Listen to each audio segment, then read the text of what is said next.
بسم اللہ الرحمن الرحیم۔ السلام علیکم۔ رہبر کامل حضرت محمد صلی اللہ علیہ وآلہ وسلم، آپ صلی اللہ علیہ وآلہ وسلم کی کامل شخصیت کے مختصر پہلو درج ذیل ہیں۔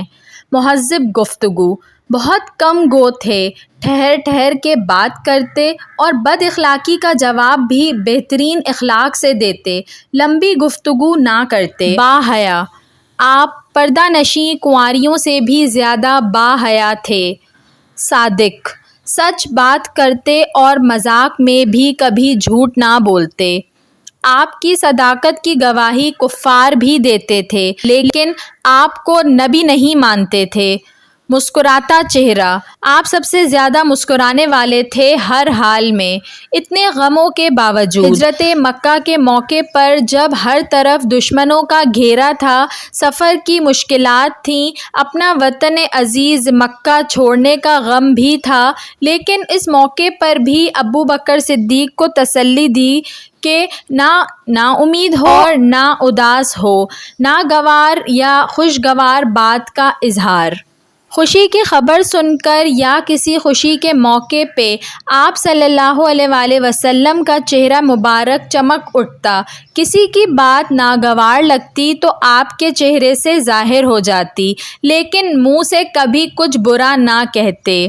عاجزی، انتہائی عاجز تھے، نیچے بیٹھنے میں کبھی عار نہ محسوس کرتے، غلام کی دعوت کو بھی قبول کر لیتے، معمولی سے معمولی کام بھی خود کر لیتے، بیواؤں اور مسکینوں میں بیٹھتے اور ان کے کام بھی کر دیتے، گدھے کی سواری بھی کر لیتے، جوتا خود گھانٹ لیتے تھے، قمیص پہ پیوند خود لگا لیتے۔ سخاوت، سب سے زیادہ سخی تھے، کبھی کسی کو منع نہیں کیا، دوسروں پہ خرچ کرنے والے تھے، کبھی نہ دے سکتے اگر کسی کو تو ادھار لے کے بھی دوسروں کی مدد کرتے تھے۔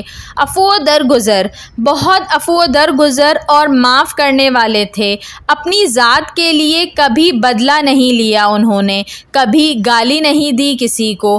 طائف کے موقع پہ جب آپ لہو لہان ہو گئے اور فرشتہ جبریل نے آ کر فرمایا کہ اگر آپ کہیں تو ان دو پہاڑوں کے درمیان طائف والوں کو کچل دیں، آپ نے عرض کیا کہ نہیں، شاید ان کی نسلوں میں کوئی اللہ کا نام لیوا ہو۔ آج ہم اتنی اسلام کی راہ میں اللہ کی خاطر اتنی تکلیف سہ سکتے ہیں، اور آپ نے بدلے کی طاقت کے باوجود بدلہ نہیں لیا۔ غصہ، آپ صلی اللہ علیہ وآلہ وسلم دوسروں پہ غصہ نہیں کرتے تھے، نہ لعن طعن نہ گالی دیتے، ناراضگی کا اظہار بھی مہذب طریقے سے کرتے۔ کسی معاملے کے موقع پر طرز عمل، جب کوئی معاملہ پیش آ جاتا تو فوراً نماز کے لیے کھڑے ہو جاتے، قرآن کی اس آیت کی تفسیر بن کے، اور صبر اور نماز سے مدد طلب کرو۔ صبر، انتہائی صابر تھے، اپنے بیٹے کی وفات پہ بھی شکوہ نہ کیا، نہ کوئی برے الفاظ منہ سے نکالے، آنکھوں سے آنسو جاری ہو گئے لیکن صبر کیا، اور آپ صلی اللہ علیہ وآلہ وسلم نے فرمایا کہ دل غمگین ہے اور آنکھ سے آنسو جاری ہیں، لیکن ہم زبان سے وہی کہیں گے جو ہمارے رب کو پسند ہے۔ اہل خانہ کے ساتھ سلوک، گھر والوں کے ساتھ بہترین معاملہ کرتے تھے، تمام بیویوں کے ساتھ برابری کا معاملہ کرتے، محبت کرتے اور محبت کا اظہار بھی کرتے، بہت نرم دل انسان تھے، جائز فرمائش پوری کرتے، کھانے میں عیب نہ نکالتے، بیویوں کی دلجوئی بھی کرتے۔ صحابہ کرام کے ساتھ رویہ، تمام صحابہ کے ساتھ یکساں محبت و ایثار کا رشتہ تھا، ہر کوئی یہ محسوس کرتا تھا کہ آپ صلی اللہ علیہ وآلہ وسلم سب سے زیادہ اس سے محبت کرتے ہیں۔ بچوں کے ساتھ برتاؤ، آپ صلی اللہ علیہ وآلہ وسلم بچوں کے ساتھ بہت محبت کرتے تھے، ان سے شفقت سے پیش آتے، پیار سے چھوتے، نام سے بلاتے، ان کو چومتے اور اہمیت دیتے تھے۔